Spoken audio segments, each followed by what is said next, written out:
The heavy plough. From the 6th to the 9th century, particularly across the fertile plains of northern Europe, the development of the heavy-wheeled plough revolutionized medieval agriculture. Unlike the simpler scratch plough used in the light, sandy soils of the Mediterranean, the heavy plough featured a sharp iron-tipped share and a curved mouldboard designed to physically turn over dense, moisture-rich clay. In many rural communities, the introduction of this machine allowed peasants to clear and cultivate massive stretches of land that were previously considered unusable wilderness. By bringing more land into production and significantly improving soil drainage, the heavy plough boosted crop yields across Western Europe. This agricultural breakthrough directly fueled a massive population explosion and facilitated the growth of the first major medieval urban centres and market towns. The spinning wheel. By the mid-13th century, the spinning wheel began to appear across Europe, likely introduced via established trade routes from the east. Before its arrival, every thread used in textile production was created using a handheld drop spindle, a slow and labour-intensive process that occupied a significant portion of a household's daily life. The spinning wheel mechanised this essential task, allowing a single operator to produce high-quality thread up to 10 times faster than previous manual methods. While some regions initially resisted the device, fearing it would lower yarn quality or cause widespread unemployment, it ultimately became the technological backbone of the medieval cloth industry. By increasing the supply of yarn, it allowed weavers to meet the growing international demands for European textiles, transforming the economy of the High Middle Ages. The magnetic compass. From the late 12th century onward, European mariners began documenting the use of magnetized needles to determine direction during sea voyages. Originally, these were simple iron needles rubbed against a natural lodestone and floated in a bowl of water to locate north when the sun and stars were obscured by clouds or fog. The introduction of the compass allowed for reliable year-round navigation, giving sailors the confidence to cross open seas rather than cautiously hugging the coastline. This shift in technology laid the vital groundwork for expanded maritime trade networks across the Mediterranean and the Atlantic. By providing navigational certainty in treacherous conditions, the compass became an essential tool for the merchants and explorers who eventually connected the medieval world to distant lands during the Age of Discovery.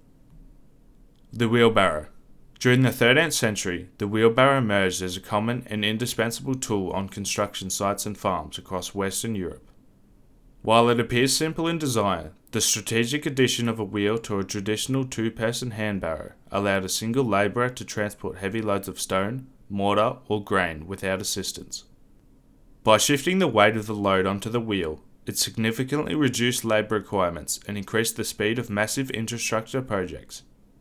This efficiency made the wheelbarrow one of the most successful logistical hacks of the medieval era, drastically lowering the cost of moving materials in both urban and rural settings. The blast furnace. In the 14th century, particularly in the industrializing regions of modern-day Belgium and Germany, the development of the blast furnace changed metalworking forever. By using water-powered bellows to pump a continuous stream of air into a specialized furnace, smiths could reach temperatures high enough to melt iron into a fully liquid state. This allowed for molten cast iron to be poured into complex molds, leading to the mass production of stronger agricultural tools, household pots, and eventually the first generation of heavy cannons. This breakthrough moved ironworking from a small-scale village craft into a proto-industrial process. The ability to cast iron in large quantities redefined medieval warfare and architecture, providing the raw materials necessary for the increasingly sophisticated machinery and weaponry of the late medieval period. Spectacles. Invented in northern Italy around 1285, spectacles, or eyeglasses, drastically extended the working lives of the medieval intellectual class.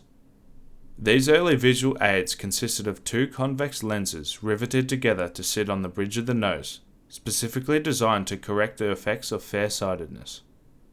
Before this invention, aging monks, university scholars, and legal scribes were often forced into early retirement as their vision naturally failed, resulting in a significant loss of experience for the community. Eyeglasses allowed these experts to continue copying manuscripts and studying complex texts well into their old age, effectively doubling the intellectual output of the period. This simple device fueled a revival of learning and law across Europe. ensuring that the wisdom of the elderly remained accessible to the growing academic institutions of the time. The mechanical clock. Between 1280 and 1320, the first weight-driven mechanical clocks appeared in the prominent bell towers of European cathedrals and town halls. These intricate machines utilized a verge and foliate escapement mechanism to keep time accurately without relying on water flow or the sun, which were often unreliable in the overcast climates of the north. These clocks fundamentally restructured human society by shifting people away from natural time, the fluid position of the sun, to mechanical time, consisting of fixed, equal hours. This led to more structured workdays, more precise church liturgies, and a new cultural obsession with the punctuality in daily urban life. For the first time in history, time became a measured commodity, laying the social and technical foundations for the regulated schedules of the modern industrial world. The hourglass. By the 14th century, the hourglass became an essential instrument for measuring short, precise durations of time, particularly in the maritime world. Unlike the delicate mechanical clocks of the era, which were easily disrupted by the rocking motion of a ship, the steady flow of sand through a narrow neck remained remarkably consistent regardless of sea conditions.